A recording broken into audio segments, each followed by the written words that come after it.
fait, il a fait l'objet d'un prix il y a 11 ans, interview dépistage, et la cause, il a trouvé que la principale cause, c'est l'hépatite C. 3/4 des cancers du foie au Maroc sont dus à l'hépatite C. Le reste, c'est l'hépatite B et les autres maladies.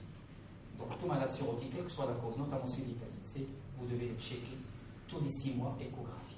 Pourquoi? Pour chercher un petit nodule. À moins de 3 cm, on est curatif. Entre 3 et 5, on est encore curatif. Au-delà de 5, ça devient une bataille rude. Un hépatocarcinome qu'on trouve à 5 cm, c'est déjà trop tard. Il faut le trouver à moins de 2. C'est ce qu'on appelle très précoce. Si on n'a pas pu le trouver à moins de 2, qu'on le trouve au moins à moins de 3, ce qu'on appelle précoce. Sinon, c'est entre 3 et 5. Pourquoi? La radiofréquence, l'alcoolisation ne marche que sur des nodules à moins de 3. La chirurgie ne marche que sur ce nodule entre 5 et 6. Et la transplantation, on ne transplante un malade pour cancer du foie que s'il a ce qu'on appelle critère du Milan, que s'il a un nodule à moins de 5, ou là il a 3 inférieur à 3. Trouver quelqu'un qui a 4 nodules supérieurs à 5, c'est fini, c'est mort. C'est-à-dire qu'il va mourir chez lui.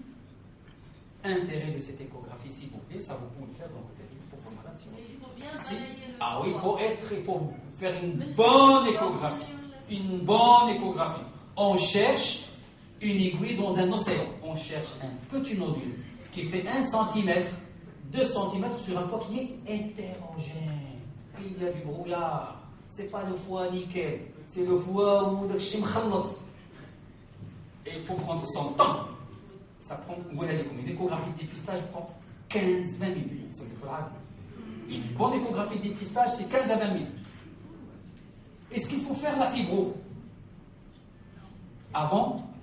Ce que j'ai eu dans mon cours, et ce que je disais jusqu'à en 2015, je disais ce que je faisais aussi. Et ce que beaucoup de gens continuent encore à faire.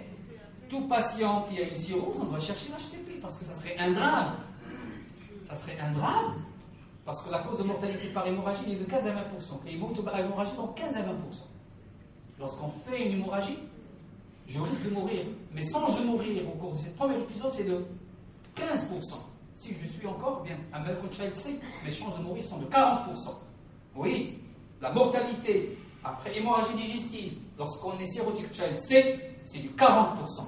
Lorsque je suis Child A, c'est du 15 à 20%. Donc c'est un événement malheureux, l'hémorragie digestive chez un cirrhotique, notamment décompensé. C'est énorme. Le malade risque de mourir. Donc il faut chercher ces varices. Pourquoi? Parce que s'ils sont là, il y a un moyen de prévenir leur rupture. Comment? Dans les bêta-bloquants, dans de l'endocardie. Un propre anologue. Et on peut donner aussi le carbidédol, 2 molécules qui préviennent l'hémorragie. Ça ne prévient pas 100%, mais ça prévient quand même de manière 60-70%. Ou carrément, on leur fait une ligature prophylactique. Ça serait dommage à un malade cirrhotique qui passe dans votre cabinet, il n'a jamais eu d'endoscopie, ne pas lui demander de faire une endoscopie. Parce que s'il y a des varices, vous allez pouvoir lui éviter une hémorragie. Mais maintenant, est-ce qu'on fait ça chez tous les malades? Jusqu'à l'année dernière, on faisait ça chez tous les malades cirrhotiques. On leur fait une endoscopie. C'est ce que beaucoup de gastro-entérologues continuent à faire. Ils ont peut-être raison. Mais les choses ont changé depuis il y a 6 mois lorsque ça je passe. Lorsque cette étude, c'est récente, c'est là, 2016. Regarde qu'est-ce qu'il dit. Les malades Child A, je ne parle que des malades. Il faut savoir que mon exposé est centré sur les malades bien portants, cirrhotiques bien portants, pas sur le cirrhotique sévère. Si vous avez un taux de plaquettes supérieur à 100, et si vous avez un fibroscan avec une élasticité à moins de 25, risque de varice 0. Donc finalement, le papier, la seule élasticité, mais pourquoi faut leur faire carrément une fibroscopie alors qu'ils ont un risque 0 d'avoir une hémorragie sur varice. Le risque est de 0 d'avoir une hémorragie. Même s'ils sont des varices, c'est des varices qui sont infiniment petites. Un autre travail, ça c'est quand même un peu ancien, lorsque vous êtes à moins de 25, à plus de 150, 100%, pas de varice. Risque de varice significative. Donc finalement, effectivement, lorsque vous associez absence de thrombopénie significative, une élastométrie qui n'est pas trop élevée, finalement, est-ce qu'il faut leur faire une fibroscopie et les agresser? Pas, parce que ça se fait sous anesthésie, il faut payer de l'argent, il faut déplacer le malade. Et bien la recommandation est la suivante. Si vous avez de l'échographie qui montre une circulation collatérale, c'est fini. Vous faites la fibro, il y a des varices.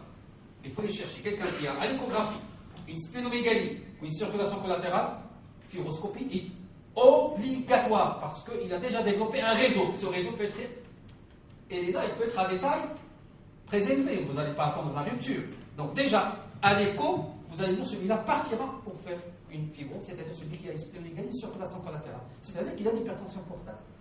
Lorsque vous avez une thrombopénie, lorsque vous êtes supérieur à 20, il faut faire une fibroscopie parce que le risque d'avoir des varices est élevé. Et surtout lorsque vous êtes à moins de 150 000. Donc quelqu'un qui a moins de 150 000, avec un fibroscan supérieur à 20, celui-là, il a des varices. Sûr et certain, il a 100% de chance d'avoir des varices. Mais lorsqu'il a moins de 150 000, avec un fibroscan inférieur à 20, vous pouvez ne pas lui faire le fibroscan. Donc voilà le seul profil. Échographie normale.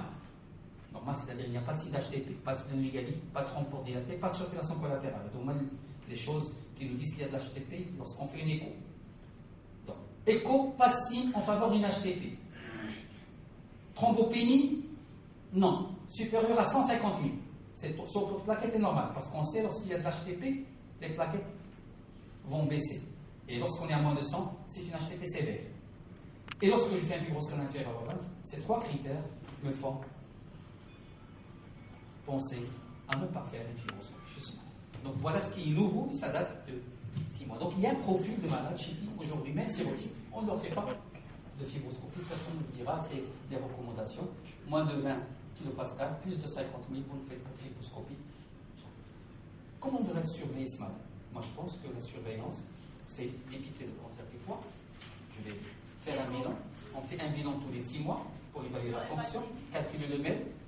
On fera donc la fibroscopie pour chercher les variations, les impasses. Il y a un protocole, je passe, je ne vais pas trop vous emmerder par rapport à ça. On cherche surtout le cancer du foie. Regardez, ça c'est un travail à l'hôpital Avicenne qui a été fait sur plus de 500 malades cirrhotiques. Lorsqu'on dépiste, on trouve des hépatocarcinomes à 3 cm. Lorsqu'on dépiste pas, on trouve des hépatocarcinomes à 63. Celui-là, on ne pourra pas avoir un traitement curatif. Celui-là aura un traitement curatif. Une échographie tous les 6 mois est une obligation chez tous les malades cirrhotiques, quelle que soit la cause. Je passe. Et lorsque vous faites le dépistage, vous allez pouvoir traiter plus de malades. Regardez, c'est la date où on a introduit le dépistage dans le service où je suis. La date où je suis venu du Japon, je me rappelle très très bien. Donc j'ai mis le beau temps et on a commencé à dépister de manière qu'on a dédié 3 salles au dépistage. Et c'est la date où je suis revenu du Japon, on a mis le dépistage comme doctrine dans le service. Ça a démarré et voilà les résultats. Il n'y a qu'un daoud, un malade sur 5, ou il n'y a qu'un daoud de manière curative, 40%. Mais dès le Noël, on a des échographes, on a des petits. On leur fait de l'alcoolisation, de la fréquence, soit on les opère selon leur taille et leur localisation. Alors qu'avant, c'était catastrophique. Et il y en a un récitation à 1000 cm, qui leur fait rien, qui nous dit au revoir, tu expliques à la famille, c'est tout. Donc, dépistant des hépatocarcinomes en grand service à nos malades. Ça, c'est quand même fondamental. Cette malade, il prend le glucose, les maisons et l'opine. Est-ce que vous allez continuer ces médicaments? C'est-à-dire, en cabinet de médecine générale, si jamais vous avez un cirrhotique qui vient vous voir pour une autre, vous savez, dans votre dossier, il était cirrhotique. Vous l'avez référé, mais un jour, il est venu vous voir parce qu'il a des angines, parce qu'il a une hypertension, il est diabétique, il est suivi chez vous. Qu'est-ce que vous pouvez lui donner? Qu'est-ce que vous pouvez pas lui donner? En gérant ça correctement, vous allez éviter les décompensations de nos malades. Et lorsque... Exactement. Donc, quels sont... Est-ce que vous allez... Je vais vous faire voter la salle. Qui va arrêter le glucose et changer par autre chose? Le glucose, vous continuez, vous arrêtez? On continue? Moi, je vous la réponse. On continue? Oui. Ilisor. Ilisor, c'est une statine. Vous la continuez, vous l'arrêtez? Qui va arrêter Yazidou, qui ne va pas arrêter la maladie. Donc, il y a une bonne proportion qui va arrêter. L'oprime, c'est un IEC. Vous continuez, vous arrêtez? IEC chez un malade cirrhotique, vous continuez, vous arrêtez? Celui qui ne sait pas, je vais lui demander l'avis du cardio, mais je cherche. Je ne peux pas savoir. Je n'ai pas censé donner la réponse. Vous arrêtez donc. Prise de médicaments, que fait?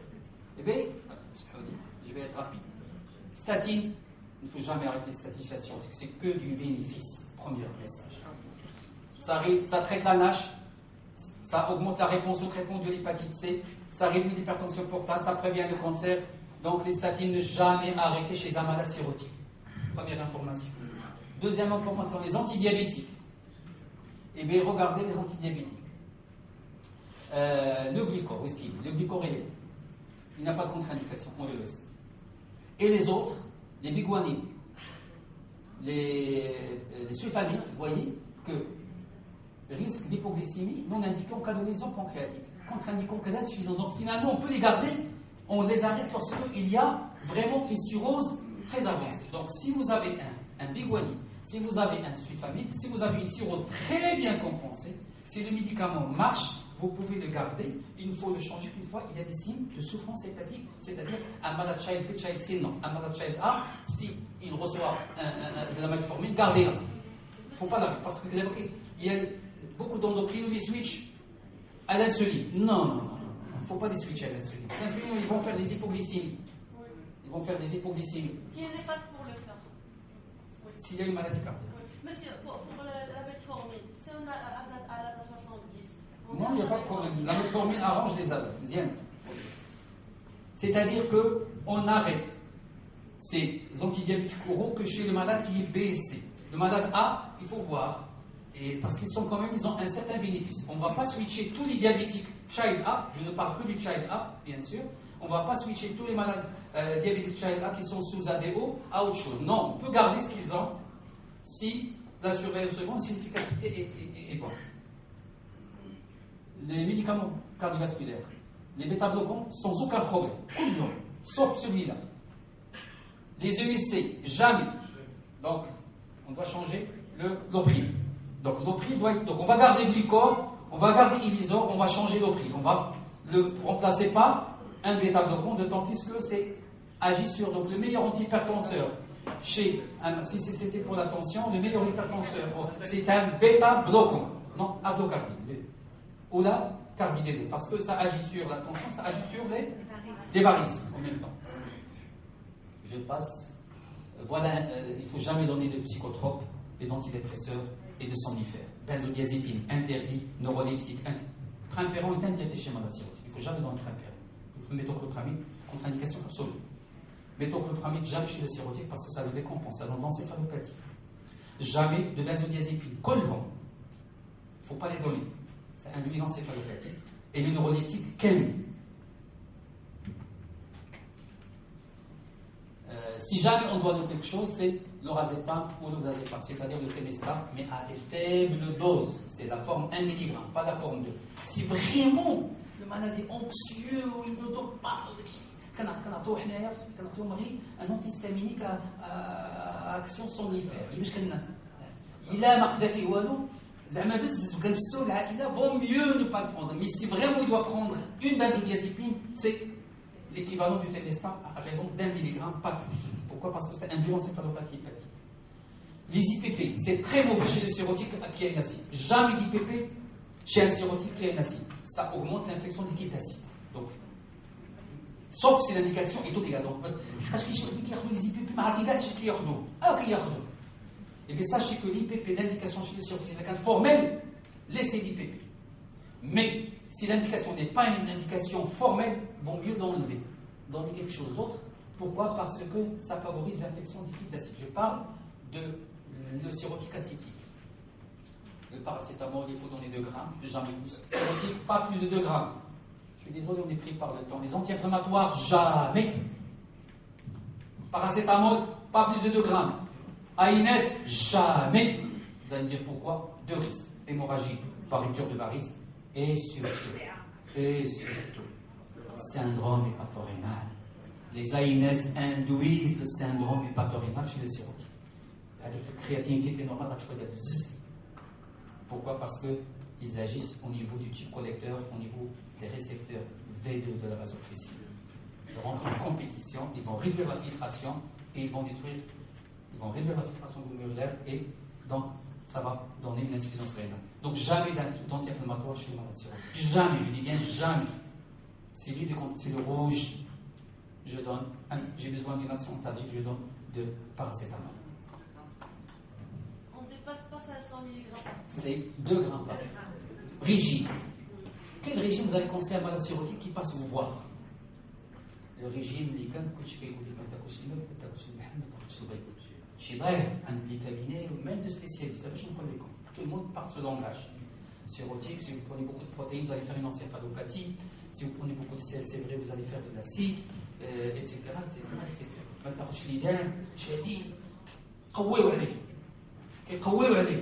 le cirrhotique miskin qui et je peux vous dire sans aucune preuve scientifique. La conséquence, c'est quoi la conséquence? Eh bien, la dénutrition. Malade child à 20% sont dénutris. C'est une étude. Il y en a des dizaines, j'en ai trouvé. Des dizaines. Il n'y a pas un seul cirrhotique qui n'est pas dénutri. Une majorité. Et regardez, les child C, 60% sont dénutris. L'âge, c'est iatrogène. C'est non. Il y a tout la culture des rêves. Qu'est-ce qu'il faut conseiller à un malade cirrhotique? Il faut qu'il s'alimente par voie orale suffisamment. Il faut qu'il fractionne ses repas, 4 à 7 repas par jour. Ils sont anorexiques. C'est la maladie. Il faut il faut qu'ils prennent 6 repas par jour. Il faut lui apporter une ration calorique suffisante, 35 kcal. Et s'il est décompensé, il faut augmenter sa ration calorique. Vous savez pourquoi? La cirrhose, c'est l'hypercatabolisme. Toute maladie chronique, on devient on a un hypercatabolisme. On a besoin de plus d'énergie. Il faut augmenter les apports. L'origine, ça va être des glucides et des lipides. Et les protéines, il faut assurer 1,2 g par kilo. Il faut qu'il mange des œufs. Il faut qu'il mange de la viande. De manière raisonnée. Et s'il est décompensé, la ration protéique va augmenter. C'est plus 1,2. Mais c'est la réalité sans aucune base scientifique. Sans aucune base scientifique. On a dénutri les malades cirrhotiques pour des années. Et on les mis à un régime sans sel farouche, alors qu'il doit être large, notamment dans ce qu'il y a. Je parle de compenser, pas d'acide.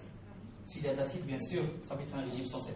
Voilà les messages que je voudrais vous passer. Les probiotiques aussi. Oui, c'est bon, mais on n'a pas le temps de parler de tout ça.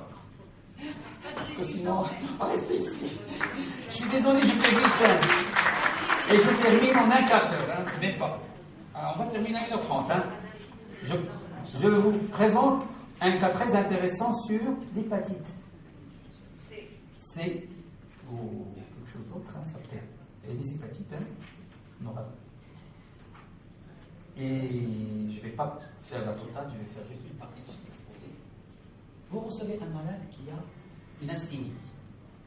Transaminase, vous trouvez 400, 500. Bon, ça, c'est une situation à laquelle vous êtes souvent confrontés. 200, 300, 250. Comment vous allez le gérer? Eh bien, la prise en charge, voilà un jeune de 28 ans, diabétique sous insuline.